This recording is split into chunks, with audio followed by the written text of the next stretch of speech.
Hi there. Thanks for joining me today as I make dill and sun-dried tomato cucumber rolls. These little cucumber rolls are so yummy and fast and easy. This is one of those recipes that you throw together literally in about 10 minutes if you have some unexpected guests or someone needs you to bring an appetizer to a party, or you just want something a little bit lighter for yourself and your guests amid all the holiday foods that are heavy. These cucumber rolls are a delicate balance of crunchy tomatoes, smooth cream cheese, tangy yogurt, sweet and chewy sun-dried tomatoes, and the brightness of fresh dill. They're very delicate and they're fancy to look at, but they're hardly any work at all. Here are the ingredients that we'll need.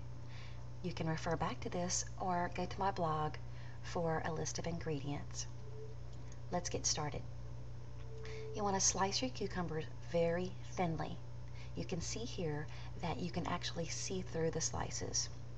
To get them uniform, I use the #1 setting on my mandolin. Lay them out on a paper towel and sprinkle them with salt.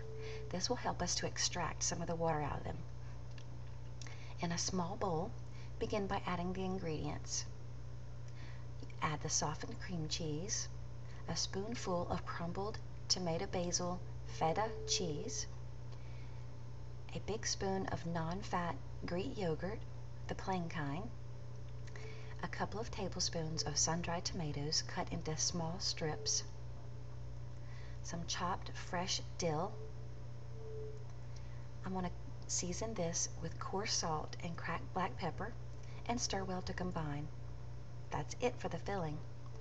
Blot the cucumbers dry really well.